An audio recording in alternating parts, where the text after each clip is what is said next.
pada saat sudah dapat uang, tapi bapak malah sakit terus meninggal. Menurutku nggak adil. Jadi kayak apaan sih? Di saat aku ingin membalikkan keadaan kebaikan bapak dulu ke aku, kok malah bapak sih dijupuk. Aku tuh orangnya susah nangis ya. Aku ditinggal bapak hanya berebes, bingung. Nggak tahu harus bereaksi seperti apa. Menyesal banget. Karena dulu seperti itu kan. Terus apa yang dikatakan beliau-beliau itu benar semua. Tapi nggak pernah tak jalani.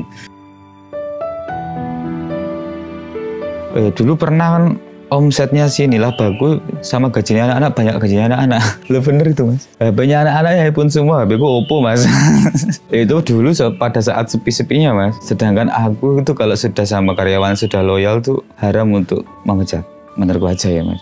Saya pernah jual mobil, jual motor hanya untuk bertahan, untuk mengisi operasional. Motor mobil habis pinjol. Aku harus mengutamakan yang makan dulu lah. Nanti urusanku belakangan. So tanggung jawabku masih makan mereka. Mereka yang sudah kerja sama aku harus tak kasih makan duluan kan. Tuntas alhamdulillah. Di awal rame sampai waiting list dulu itu. Satu hari waiting list numpuk 10 atau 15 itu biasa dulu mas. Kalau per hari bisa sampai 8 ke 10 mas. Iya, di weekend mungkin ya. Kalau di weekday mungkin sih 4 ke 6 pada saat rame ya. Ngapain waktu itu perannya? Owner mas. Aku dulu nganter-nganter minuman malah mas. Jadi aku dulu sepakat sama temenku jangan pernah nge-share siapapun yang punya ini. Nanti takutnya orang nggak enak dan lain sebagainya. Bahkan orang tua aku dulu nggak tahu aku bikin coffee shop. Taunya bikin warung.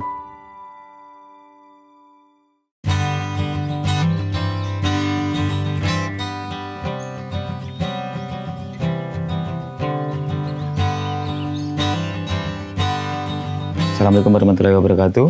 Saya Rindra Prasetyo, saya pemilik Kempen Coffee and Space di Tulungrejo, Gandusari, Kabupaten Blitar. Kempen itu terletak di Desa Tulungrejo, jalan arah wisata hutan pinus loji. Jadi nanti sebelum loket ada pertigaan, belok kiri aja. Itu gabung dengan shelter pendakian Gunung Gelut. Jadi kita ada di bawah parkirannya, kedainya. Jadi nggak begitu kelihatan dari jalan. Namanya Kempen itu diambil dari salah satu distrik di Belanda. Karena di atas itu ada namanya hutan pinus loji, kan identik dengan Belanda. Aku coba cari ide-ide apa yang identik dengan Belanda, terus ada kesinambungan dengan wisata yang di atas. Akhirnya nyari-nyari, browsing-browsing, ketemulah Kempen. Itu distrik penghasil kopi di Belanda. Terus suasananya hampir mirip dengan sinilah, dekat hutan.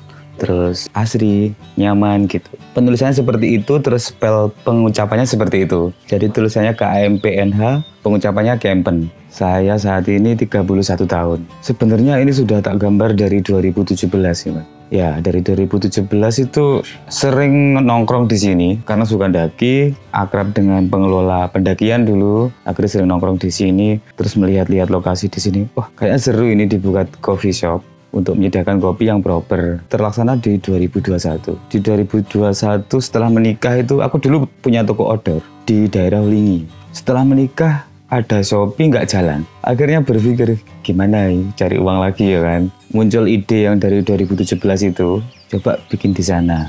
Akhirnya hubungin temenku yang dulu berpartner denganku di sini. Akhirnya ketemu jalannya, akhirnya bikin. Ini lokasinya miliknya Perhutani. Kebetulan tidak susah. Karena ini lahan kosong yang tidak produktif. Kalau lahan produktif kan sebelah sana itu untuk tumbuhan pinusnya, sama yang atas itu untuk wisata. Jadi kita belum masuk lokasi wisata, kita masih di bawahnya. Jadi di sini dulu kosong, boleh digunakan asal tidak menebang pohon yang sudah ada. Gitu. Jadi cari sela-selanya yang ada lah. Akhirnya konsep bangunnya seperti ini. Menarik atau enggak itu kalau dari sudut pandangku menarik mas. Soalnya kalau dulu teman-teman yang berbisnis di coffee shop mereka harus mengedukasi pasar. Sekarang kan tidak. Pasar sudah teredukasi semua, bahkan anak SMA udah nongkrong di coffee shop mas sekarang. Sekarang kan tinggal gimana ngemasmu aja kan. Semenarik apa tempatmu, apa yang kamu tawarkan. Pada saat aku down dulu sebenarnya sudah pengen buyar kan mas aku. Tutup aja lah. Mungkin tempatku tidak menarik, sudah nggak pede man. Sampai ketemu ada pembicara, lupa namanya. Beliau itu orang dari Jombang kalau nggak salah. Ngobrol. Kalau faktor kopi enak itu sebenarnya ada 3 kan. Dari petani, roastery, sama baristanya. Tapi ada faktor X yang dilupakan biasanya. Di mana ngopimu dan sama siapa kamu ngopi. Kopimu mau seenak apa? Kalau tempatnya tidak nyaman ya kopimu tidak enak. kopimu seenak apa, lek tempatnya nyaman, tapi kamu sedang tukaran karo pacarmu pada saat ngopi, ya nggak enak juga. Nah, pede lagi itu aku. Oke, berarti tempatku punya value lebih nih yang bisa dijual. Ya sudah, tempat aja yang aku jual.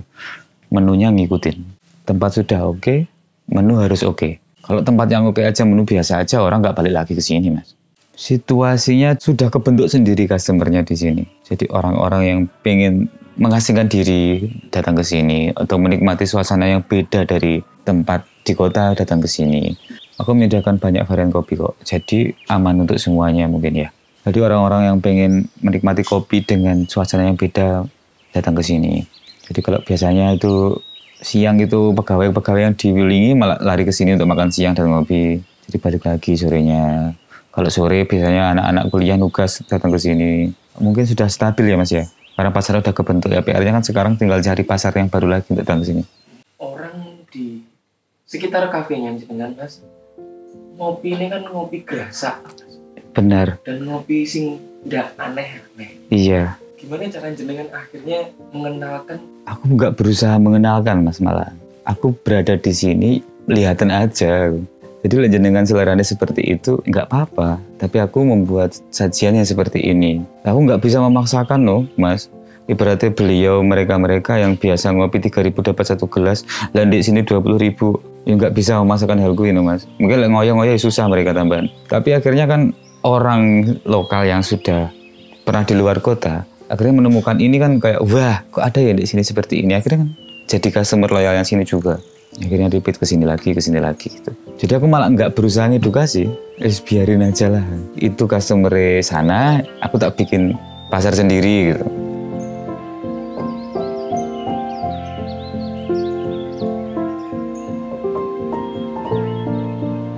Jadi dulu tuh aku lulus sekolah itu langsung kerja. Jadi sebelum menerima ijazah kelulusan, aku udah langsung kerja di perusahaan yang instalasi BTS itu.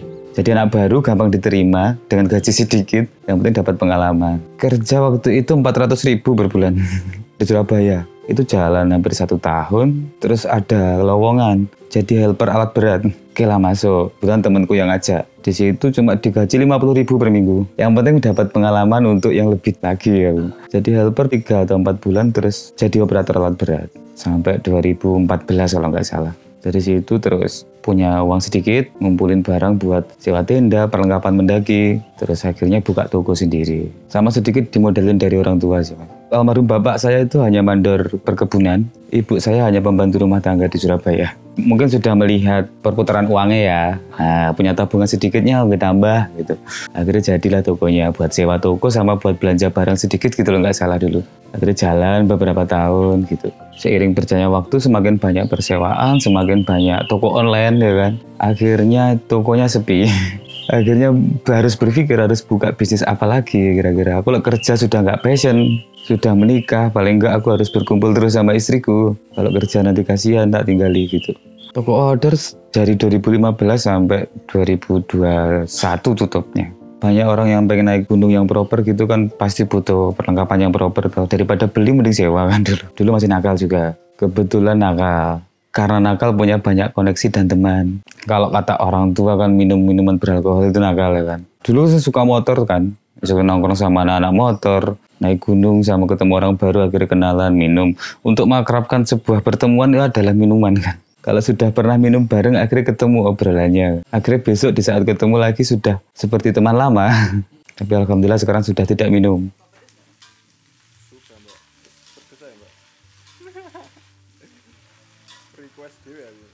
Untuk tidak minum minuman beralkohol karena ini sih Mas. Kalau dulu di bisnis dulu mungkin kebawa waktu muda ya. Jadi saya nggak begitu mementingkan, beranggapan bahwa besok-besok bisa dipikir lagi. Kalau di sini kompleks. Ibaratnya aku buka Campen ini jadi sebuah kanvas bagiku yang baru lagi. Kayak aku dinaikkan, terus diturunkan, dihancurkan, kamu gambar lagi yang baru gitu. Jadi mulai masalah semua itu ada di sini. Harus selesai. Jadi kayak, wow, masalah kayak gini kok gimana selesaimu? Kalau enggak bisnismu tutup loh, modalmu banyak loh ini. Akhirnya kan kalau minum kan aku tidak bisa berpikir kan. Bisa berpikir untuk senang-senang aja. Aku nggak bisa berpikir gimana besok, aku harus ngapain besok, apa yang tak rencanakan besok, nggak bisa. Kalau orang minum besok saya mumet awang-awangan kerja dan lain sebagainya. Aku nggak mau seperti itu lagi. Aku besok kudu harus fit lagi. Untuk next hari berikutnya harus tak pikirkan lagi. Ya itu yang membuat alasanku nggak minum lagi.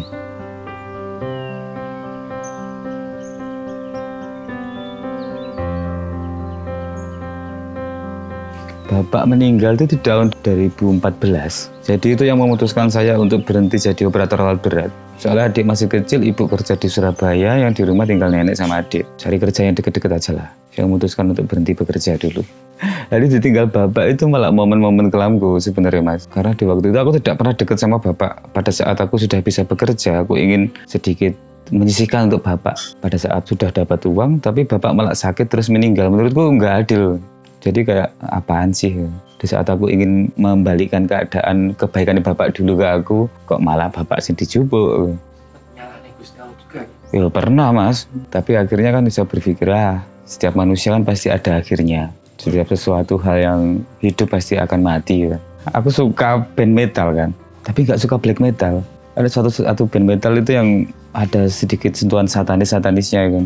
Lebih baik aku memuja setan aja lah daripada aku memuja Tuhan dulu waktu itu ya. Menurutku tidak adil pada waktu itu.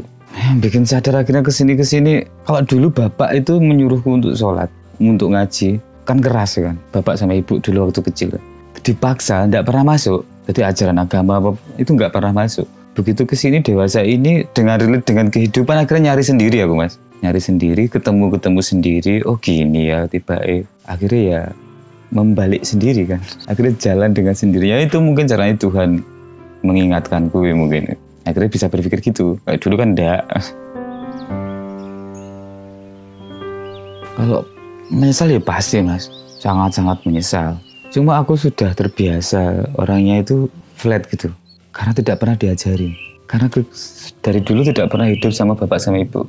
Saya tidak pernah diajarin emosimu harus seperti ini loh untuk menerima hal ini. Emosimu harus seperti ini untuk menerima hal ini. Bahkan hal simpel aja ya. Ulang tahun aja aku nggak pernah dirayakan dahulu. Ingat aja alhamdulillah. Jadi saat punya istri terus istri merayakan Halloween aku benci. Aku nggak bisa berekspresi seperti yang kamu mau ya kan.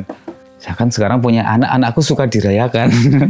Akhirnya mau nggak mau aku harus mengikuti. Wah seperti ini dirayakan. Oke. Kalau menyesal sangat-sangat menyesal sebenarnya mas. Cuma dulu itu kan nggak bisa berekspresi aku di saat ditinggal bapak. Aku tuh orangnya susah nangis ya. Aku ditinggal bapak hanya berebes ya. Bingung. Nggak tahu harus berekspresi seperti apa. Menyesal banget. Karena dulu seperti itu kan. Terus apa yang dikatakan beliau-beliau itu benar semua. Tapi nggak pernah tak jalani. Soalnya kulino metani dewe. Jadi belum nyemplung kan belum tahu aku. Jadi tak jemplungi dulu rasanya seperti apa. Oh ya benar tiba. Soalnya tidak pernah diajari jadi gagal dulu. Kamu harus seperti ini kan dulu. Tapi tidak ada pendekatan emosi yang dalam kan. Hanya perintah menurutku. Aku tuh orangnya egois sebenarnya. Tapi sayang sama pasanganku. Ketemu istriku tuh hanya pacaran 6 bulan langsung tak lamar menikah. Istriku tuh tidak pernah melarangku minum. Tidak pernah melarangku main sama teman-temanku. Aku minum ditemenin, aku nongkrong ditemenin, aku jalan-jalan dia diterne. Sampai akhirnya aku sungkan sendiri. Kan egois kan. Cowok itu egois. Dia ngomong nggak pernah tak dengerin, tapi yang dia ngomongin itu bener akhirnya. Mau nggak mau aku harus mendengarkan kata dia. Aku tuh manusia yang nggak bisa bangun pagi dahulu. Sedangkan aku tuh masih ngerintis usahanya ibaratnya dulu ya kan. Harus bangun pagi. Nanti kamu bisa kayak gini, bisa ngerjain ini, bisa ngerjain itu. Daripada nanti siang bangunmu. Akhirnya setelah berjalannya waktu, ya bener sih, aku harus bangun pagi. Aku dulu orang yang selalu berpikir untuk 5 step yang atas. Aku step di posisi 3, aku harus berpikir ke 7 itu caranya gimana. Tapi aku melupakan yang step 4, 5, 6. Akhirnya otakku belum sendiri yang caranya nggak yang 7 gitu, akhirnya burn out, budrek ya kan mas. Ya istriku tuh menyarankan, ayo ngerjain hal-hal kecil dulu di sekitarmu. Apa kayak lah menurutku kan tidak menghasilkan itu. Tapi setelah kesini, oh iya bener ya. Kalau ini tak kerjakan nanti jalannya akan kebuka sendiri sih. Bisnis kafe itu juga dipertemukan dengan istriku. Ya, karena toko sepi setelah menikah, kok kebetulan istriku tuh pernah kerja di coffee shop. Jadi aku tuh tidak pernah tahu bisnis F&B sama sekali, bukan bidangku. Tidak tahu menahu tentang kopi sama sekali. Jadi nol. Aku tuh hanya suka nongkrong aja mas. Jadi sehari tuh kalau pacaran sama istriku saya pindah coffee shop 5 kali dulu. Suka ngopi, suka nongkrong. Ya akhirnya ketemu. Istriku sedikit tahu tentang dalamnya bisnisnya kayak apa, jalan. Jadi ini.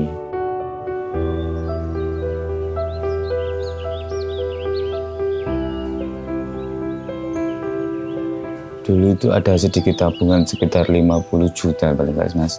Terus sama patungan dengan partnerku itu. Jadi di luar estimasi sebenarnya bangun ini dulu. Uangnya habis di bangunan, isinya belum ada. Sedangkan bangunannya pada waktu itu estetik, terus di jalur wisata, jadi banyak orang mampir kan. Pusing aku mas, tempatku buat foto-foto tapi aku nggak dapat income ini. Akhirnya sama ibuku dikasih lagi tuh. Ya buat belanja. Tak bilang aku utang ya bu, nggak usah lah pakai air. Akhirnya buat belanja itu. Akhirnya buka. Datang di sini tuh mesin kopi, grinder, showcase. Isinya kosong mas. Akhirnya belanja kopi, belanja powder-powder frozenan itu untuk snack-snack itu. Dan ke Malang dulu karena belum tahu supplier yang di dekat-dekat sini. Karena basicnya istriku dulu kan kerja di Malang, jadi dia lebih familiar belanja di Malang. Jadi jalanlah ke Malang, belanja itu semua yang keperluannya. Istriku tidak paham kopi, aku juga tidak paham kopi, temanku paham kopi sedikit. Akhirnya gimana caranya buka? Ada salah satu temanku yang diulingi juga. Kebetulan dia kuliah di Solo. Pada waktu aku buka toko itu dia pernah nawarin beans kopi gitu. Keingat, coba tak telepon. Kamu masih jadi barista enggak? Masih, aku lagi buka kedai ini. Coba ayo buka bareng dulu. Kalau kamu nggak nyaman ya cabut nggak apa-apa. Akhirnya beliau ke sini, jalan sambil ini buka. Aku cari barista lagi. Jadi istriku pernah kerja di coffee shop tapi enggak passion tentang kopi. Dia passionnya masakan malah. Itu temanku datang, akhirnya jalan, rame. Ngapain waktu itu perannya? Owner mas.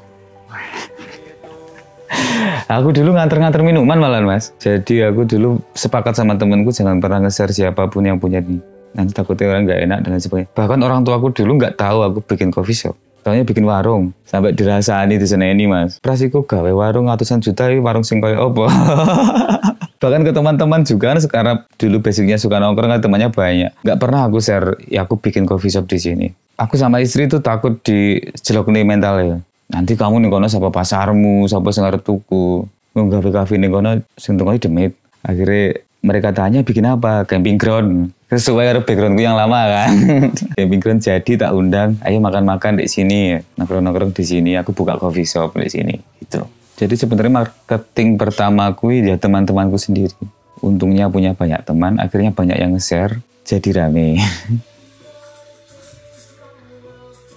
Pengalamanku seperti itu ya mas ya. Nggak tahu kalau yang lainnya. Karena kembali lagi bahwa budget untuk marketingku pada saat itu tidak ada. Mungkin kalau beliau-beliau owner yang lain punya budget untuk marketing ya sah-sah aja. Kebetulan value lebihku di teman-teman. Ya akhirnya teman-teman yang tak gerakkan.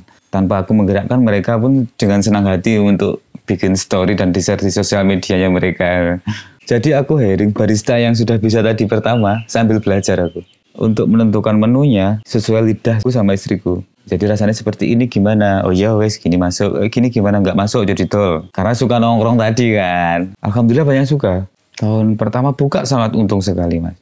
Iya karena mungkin ini konsep baru di Blitar jadi. Jadi mungkin orang customer itu melihatnya nyeleneh, tapi disajikan dengan proper. Atau mungkin selama ini yang ada di hutan-hutan mungkin warung aja ya selama ini. Nah itu aku melihat kan sebenarnya aku suka nongkrong karena akhirnya melihat-lihat mana di mana gitu. Terus aku berpikir kok belum ada ya coffee shop sing di pinggir hutan sing view-nya menyenangkan tapi disajikan dengan proper. Selainnya di kafe-kafe di kota. Akhirnya coba bikin ini dengan asumsiku adalah bahwa di atas ini kan ada tempat wisata. Masa nggak ada sih 25% dari customernya wisata yang mau mampir ke sini? Gitu. Ternyata nggak ada. Jadi pertama buka itu kalau orang ke sini ya pengen ke sini. Customernya sini yang beli di sini itu yang pengen ke sini. Jadi kalau customer yang dari atas itu hanya mungkin 5%-nya lah. Di awal rame sampai waiting list dulu itu. Satu hari waiting list numpuk 10 atau 15 itu biasa dulu mas. Jadi itu kayak aku dinaikkan tadi yang pertama tak bahas tadi bahwa aku dinaikkan sama Tuhan langsung diturunkan lagi.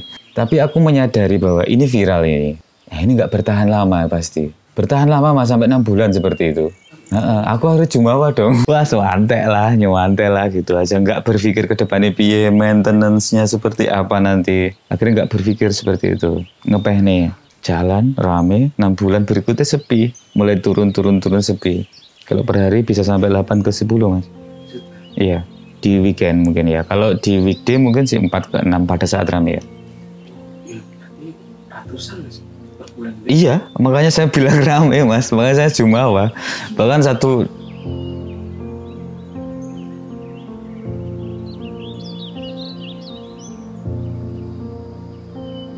sosial media sih mas yang saya manfaatkan. Jadi kebetulan dari pertemanan tadi membuat Instagram dan TikToknya sini rame. Banyak yang follow tanpa aku ngurusin itu. Bahkan fotonya itu hanya coming soon dulu itu. Tapi yang nge-tag banyak. Sampai aku akhirnya harus airing konten kreator. Jadi yang tak tekankan adalah yang aku jualkan suasananya.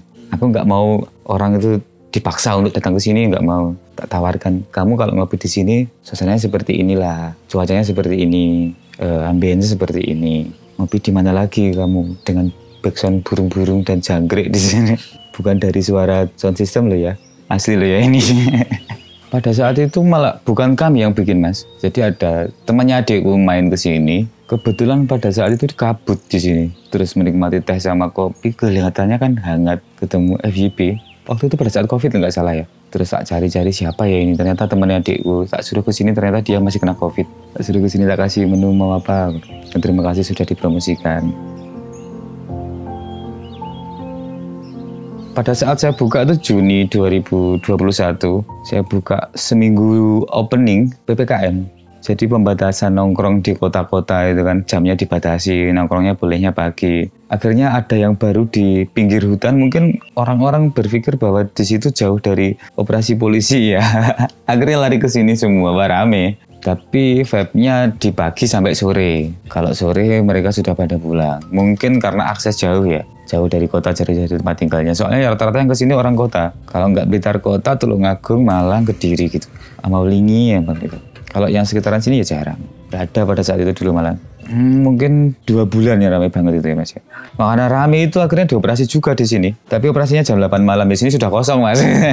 Ini bisa bangun atap sebelah sini, atap sebelah sini. Dulu kan hanya bangunan ini aja, lainnya outdoor. Karena menurutku keren aja di pinggir hutan tempatnya outdoor. Ternyata di sini kan curah hujannya tinggi ya. Kalau di sini penuh hujan, wah di sini gak pasar mas. Ngumpul di dalam semua kan nggak nyaman. Sedangkan penginku tempatnya nyaman, tetap bisa dinikmati. Sekarang alhamdulillah berjalan lagi, sudah sedikit ada perkembangan membaik. Yang penting stabil aja sih mas sekarang. Ini bisa diputar uangnya untuk belanja, anak-anak yang kerja di sini dapat gaji yang sepantasnya gitu. Dana emergensi sih mas menurutku yang harus diamankan. Operasional 3 bulan setelahnya itu harus aman sebenarnya, harusnya. Menurut pengalaman pribadiku ya, ini bisa salah bila enggak lah ya. Jadi kalau pada saat ramai mungkin kita harus mengamankan cost operasional 3 bulan ke depan. Jadi harus aman itu semua untuk tetap bisa beroperasional. Kalau HPP kan fleksibel, tergantung penjualan kan. Semakin ramai jualannya, semakin banyak HPP-nya yang dibelanjakan juga kan. Jadi kita tetap bisa promosi, tetap ini bisa bersih untuk jalan seperti ini tetap bisa beroperasional seperti biasa. Yang paling penting adalah bisa gaji karyawan.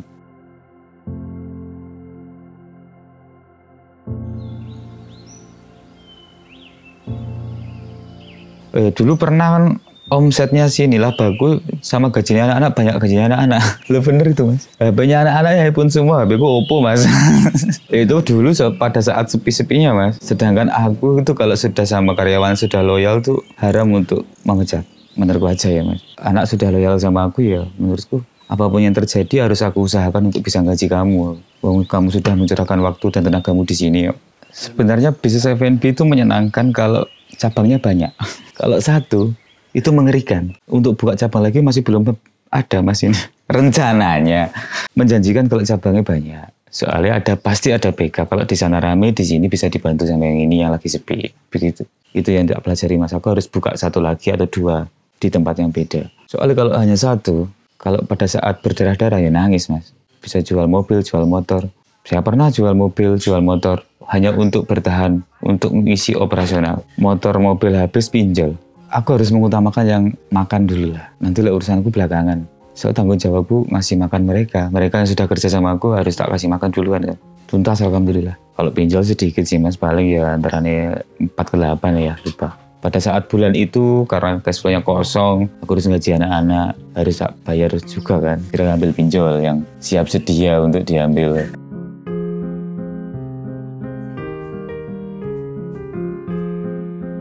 Jadi karena dananya sudah habis, aku nggak bisa hiring influencer untuk datang ke sini terus mempromosikan sini kan. Aku bikin brosur, tak sebar di loket, wisatawan yang ke atas tak kasih brosur. Aku main diskon juga, main diskon dulu tuh Kak. Aku pernah bikin diskon kopi pagi, sudah cappuccino sama free donat. Ini yang masih berjalan sampai sekarang tuh diskon hujan. Jadi di saat hujan, dengan pesan pada saat hujan di sini diskonnya 10%. Sama bikin konten di sosial media, bikin video lagi. Bikin sendiri dulu itu, bikin pakai HP gitu. Sama anak-anak yang kerja di sini tak suruh up story, tak suruh bikin video. Nanti kalau rame tak kasih fee aku. Kalau kiat-kiatnya ada dua Mas. Kamu dari backgroundnya orang ada atau kamu gila? Lah kalau nggak ada terus itu bisnismu tidak masuk akal, ngapain kamu pertahankan? Ya kan gitu logikanya. Mungkin aku sebagian dari orang gila ya. Aku tidak punya background keuangan yang bagus, keluarga aku tidak dari keluarga yang berada. Ya. Nekat aja, mau mobil aja tak jualannya untuk bertahan. Ya. Kalau kiat-kiatnya aku beda dari tempat lain. Aku punya produk beda, aku punya tempat beda, aku punya suasana yang beda. Itu aja sih Mas, yang aku jual perbedaannya. Karena aku berpedoman bahwa sedikit lebih beda lebih baik daripada sedikit lebih baik. Jadi aku lebih beda sedikit nggak apa-apa. Yang penting aku tetap dinotis. Bukan pencucian doang ya Mas? Alhamdulillah bukan. Bahkan pada saat don-donnya itu, aku kadang berpikir nggak enak ya mau sensir nyuci uang Rene gitu ya. Paling nggak utangku lunas itu.